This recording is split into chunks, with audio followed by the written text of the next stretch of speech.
സത്യത്തിൽ ഓരോ സിനിമകൾ നമ്മളെ ചതിക്കുകയാണ്, ചതിയിലൂടെ നമ്മളിൽ നിന്നും പൈസ അടിച്ചു മാറ്റുകയാണെന്ന് തോന്നിയിട്ടുണ്ട്. എനിക്ക് അങ്ങനെ തോന്നിയിട്ടുണ്ട്. എമ്പുരാൻ സിനിമ ഇറങ്ങുന്നതിന് മുമ്പായിട്ട് ഒരുപാട് തവണയായിട്ട് സിനിമേനെ പറ്റി ഇങ്ങനെ പല പല ന്യൂസുകളിലൂടെയും പല പല പരസ്യങ്ങളിലൂടെയും പല പല വാർത്തകളിലൂടെയൊക്കെ നമ്മളിങ്ങനെ അറിയാണ്. എമ്പുരാൻ ലാലേട്ടൻ്റെ എമ്പുരാൻ വരുന്നു അങ്ങനെ ഒരു വരവായിട്ടാണ് നമ്മളെല്ലാവരും അതിനെ കണ്ടത്.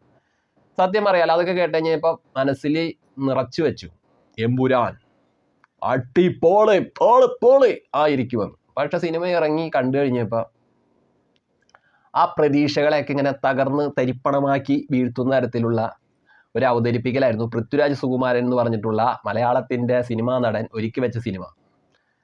അയ്യോ, ഒരു വക പടമായിരുന്നു, ഒരു വക സിനിമ എമ്പുരാനേ.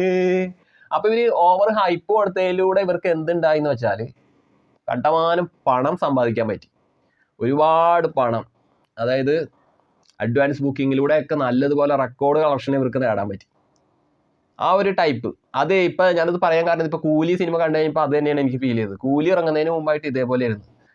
അതായത് കോവിഡ് സമയത്ത് രജനികാന്ത് അണ്ണൻ്റെ അടുത്ത് ചെന്ന് ലോകേഷ് കനകരാജ് പറഞ്ഞ് ഓക്കെ വരുത്തിയ സിനിമ, പിന്നെ ആ കാലത്ത് ചെയ്യാൻ പറ്റാതെ മാറ്റി വെച്ച സിനിമ. ആ കാലത്ത് രജനി അണ്ണൻ അണ്ണാത്തെ എന്ന് പറഞ്ഞ സിനിമയുടെ ഷൂട്ടിംഗ് ആയിട്ട് ബന്ധപ്പെട്ട് അങ്ങനെ പോയതുകൊണ്ട് ചെയ്യാതെ മാറ്റി വെച്ച സിനിമ പിന്നീട് 2025 അദ്ദേഹം ചെയ്യുന്നു, അടിപൊളിയായിട്ട് ചെയ്യുന്നു. അദ്ദേഹത്തിനോടൊപ്പം നാഗാർജുന, സൗബിൻ, അമീർ ഖാൻ അങ്ങനെയുള്ള വെടിക്കോപ്പ് താരങ്ങളൊക്കെ അഭിനയിക്കുന്നു.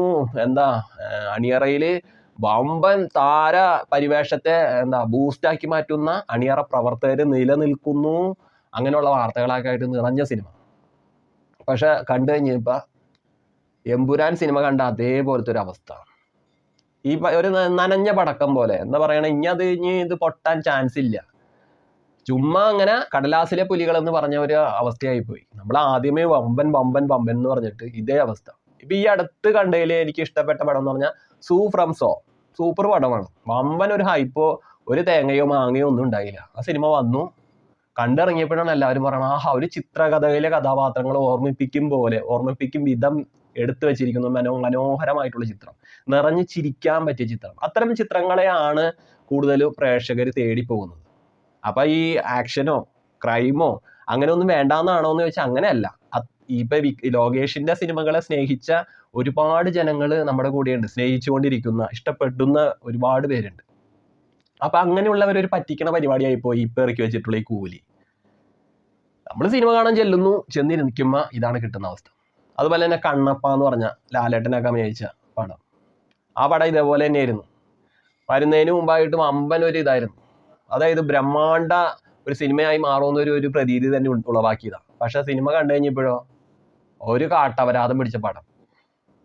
അതിനു മുമ്പ് കുറെ കാലങ്ങൾക്ക് മുമ്പ് ഒടിയൻ എന്ന് പറഞ്ഞിട്ടുള്ള സിനിമ, ഒടിയൻ മാണിക്യം, ഒടിയൻ വരുന്നേ എന്നും പറഞ്ഞിട്ട് ഇത് തന്നെയായിരുന്നു.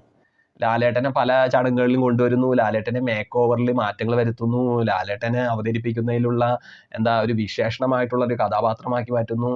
ഇതുപോലത്തെ ഒരു സിനിമ ഇനി വേൾഡിൽ ആരും എടുത്തിട്ടുണ്ടാവില്ല എന്നുള്ള ഒരു പദപ്രയോഗം വരുന്നു. പക്ഷെ ഒടിയൻ കണ്ടു കഴിഞ്ഞപ്പോൾ ആ പറഞ്ഞ ഹൈപ്പിന്റെ ഒപ്പം നിലനിൽക്കാൻ പറ്റിയ സിനിമ ഒന്നും ആയി മാറിയില്ല.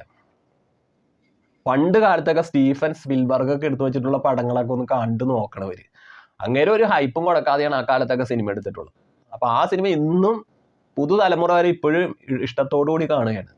അതായത് നല്ല അടിപൊളി ഐറ്റമാണ് നമ്മുടെ കയ്യിലിരിക്കുന്നത്, രുചികരമായിട്ടുള്ള ഭക്ഷണം, ഇതൊന്ന് കഴിക്കൂ എന്ന് പറഞ്ഞ് ഭയങ്കര പരസ്യം കൊടുക്കും. കഴിച്ചു കഴിഞ്ഞാൽ പറഞ്ഞ് നമ്മളങ്ങോട്ട് തുപ്പി വലിച്ചിറങ്ങുന്ന പോലെയുള്ള അവസ്ഥയാണ് ഇപ്പോൾ ഈ പടങ്ങളൊക്കെ കാണുമ്പോൾ കിട്ടുന്നത്. ഒരു സിനിമയ്ക്ക് വേണ്ടത് തിരക്കഥയാണ്. ആ തിരക്കഥയുടെ ബലമില്ലെങ്കിൽ ആ സിനിമ വീണ് പോകും. പിന്നെ മേക്കിങ്ങും പ്രധാനമാണല്ലോ. അപ്പൊ അതിൻ്റെയൊക്കെ ഒരു ഭംഗി ഇല്ലായ്മയാണ് ആ സിനിമയെ ഇല്ലാതാക്കി മാറ്റുന്നത്. ഒരു തിരക്കഥയുടെ പ്രാണൻ നഷ്ടപ്പെടുമ്പോൾ ആ സിനിമ സത്യത്തിൽ ചത്തുപോവുകയാണ് ഇവിടെ. അപ്പൊ ഇവരൊക്കെ കൊണ്ടുവരുന്ന പടങ്ങൾ ഈ ടൈപ്പാണ്. അതുപോലെ മലൈക്കോട്ടെ വാലിബൻ, അതിന് നല്ല ഹൈപ്പായിരുന്നു. വമ്പൻ പടം ഒരുങ്ങുന്നു, ലിജോ ജോസ് പല്ലിശ്ശേരിയുടെ മലൈക്കോട്ടെ വാലിബൻ വരുന്നു എന്ന് പറഞ്ഞിട്ട് ലാലേട്ടനെ കാണാൻ, ലിജോ പല്ലിശ്ശേരി ഒരുക്കിയ ലാലേട്ടനെ കാണാൻ വേണ്ടിയിട്ട് ഒരുപാട് ജനങ്ങൾ കുത്തിപ്പാഞ്ഞു ഓടി ചെന്ന് കഴിഞ്ഞപ്പോൾ ഇത് തന്നെ അവസ്ഥ. പൊട്ടിപ്പാളീസായ ഒരു പടമായി അത് മാറി. കിങ് ഓഫ് കൊത്ത് ഇറങ്ങിയപ്പോഴും ഇതായിരുന്നു അവസ്ഥ. ദുൽഖറിന്റെ കിടിലം പടം, ദുൽഖർ ഞെട്ടിക്കാൻ പോണു. ഇനി വേറെ നായകന്മാരൊന്നും ഇല്ല, ദുൽഖർ മാത്രമേ ഉള്ളൂ ഇവിടെ. ആ പടം കണ്ടു കഴിഞ്ഞപ്പോൾ ദേ കിടക്കണം കഞ്ഞിക്കലം എന്ന് പറഞ്ഞൊരവസ്ഥ. പക്ഷെ ആവേശം വന്നപ്പോഴെന്തായിരുന്നു, ഓവർ ഹൈപ്പ് ഉണ്ടായില്ല. ആ പടം എല്ലാവരും പോയി കണ്ട് എല്ലാവർക്കും വമ്പൻ അത്രയേറെ ഇഷ്ടമായി. അങ്ങനെ പോയൊരു പടമാണ്. ഈ ഇടയ്ക്ക് തന്നെ തമിഴിൽ ടൂറിസ്റ്റ് ഫാമിലി എന്ന് പറഞ്ഞൊരു ചിത്രം ഇറങ്ങി. ഒരു ഹൈപ്പും ഉണ്ടായില്ല, ഒരു ചെറിയ സിനിമയായിരുന്നു, പക്ഷെ വളരെ മനോഹരമായിട്ടുള്ള സിനിമ. അപ്പോൾ എന്താ കേസ് എന്ന് വെച്ചാൽ ഇത്തരം ചെറിയ ചിത്രങ്ങൾ വരുമ്പോൾ ഉണ്ടല്ലോ, ആരും അറിയാതെ പോവുകയാണ്, പരസ്യങ്ങളില്ലാതെ അറിയാതെ പോകുന്നു. അത് ജനങ്ങൾ കൂടുതലും പേര് കാണാതെയും പോകുന്നുണ്ട്. പിന്നെ കണ്ട് അറിഞ്ഞറിഞ്ഞ അങ്ങനെ വരുമ്പോഴാണ് അതൊന്ന് ഹിറ്റായി മാറുന്നത്. പിന്നെ മമ്മൂക്കയുടെ ചിത്രങ്ങൾ പറയുകയാണെങ്കിൽ ബസൂക്ക ഇറങ്ങുന്നതിന് മുമ്പായിട്ട് വലിയ ഹൈപ്പോ പരസ്യങ്ങൾ അത്ര ഉണ്ടായില്ലെങ്കിലും മമ്മൂക്കയുടെ ഒരു വമ്പൻ ലുക്കായിട്ടുള്ളൊരു പടമാണ് എന്ന് പറഞ്ഞിട്ട് അദ്ദേഹത്തിന്റെ ഫോട്ടോസൊക്കെ ഇങ്ങനെ വെച്ചിട്ട് നിറയെ വാർത്തകൾ ഇങ്ങനെ വന്നുകൊണ്ടിരിക്കുകയായിരുന്നു. അയ്യോ, ആ പടം കണ്ടു കഴിയുമ്പോഴും അതുപോലെ തന്നെ ഒരു പൊട്ട ചടാക്ക് സാധനം വരുന്നത്. അപ്പം അങ്ങനെയാണ് സിനിമ സത്യത്തിൽ സാധാരണ പ്രേക്ഷകനെ പറ്റിച്ചുകൊണ്ടിരിക്കുകയാണ്. ഇവര് എന്താണ് ചെയ്യാൻ ഉദ്ദേശിക്കുന്നത്, ഇത് അടിപൊളി ഐറ്റം ആണെന്നും പറഞ്ഞ് ഇവർക്ക് ആത്മാർത്ഥമായി പറയാനുള്ള ധൈര്യം കിട്ടുന്നില്ല. അതിനു വേണ്ടിയിട്ട് ഇവര് എന്തൊക്കെയോ അങ്ങനെയാണ് ഇങ്ങനെയാണ് ആനയാണ് തേനയാണ് ചക്കയാണ് മാങ്ങയാണെന്നൊക്കെ പറഞ്ഞിട്ട് സിനിമയ്ക്ക് വേണ്ടിയിട്ട് വമ്പൻ പരസ്യം അങ്ങോട്ട് ചെയ്യും. പരസ്യം ചെയ്യുമ്പോൾ അതിന് എത്ര കോടികൾ മുടക്കിയാലും വേണ്ടിയില്ല. ആ ചെയ്യുന്നത് വഴി ശരിക്കും പറഞ്ഞ ബിസിനസ് തന്നെയാണ്. ചെയ്യുന്നത് വഴി ജനങ്ങൾ കുത്തിപ്പാഞ്ഞ് തിയേറ്ററിലേക്ക് കുതിച്ചു പായും. അതുപോലെ തന്നെ അഡ്വാൻസ് ബുക്കിംഗ് ഒക്കെ ഇതേപോലെ പെരുമല കയറുന്ന അത്രയേറെ ആകും. പടം കണ്ടു കഴിഞ്ഞ് കഴിയുമ്പോൾ ദേ കട്ടക്കണം ആ ഒരവസ്ഥ.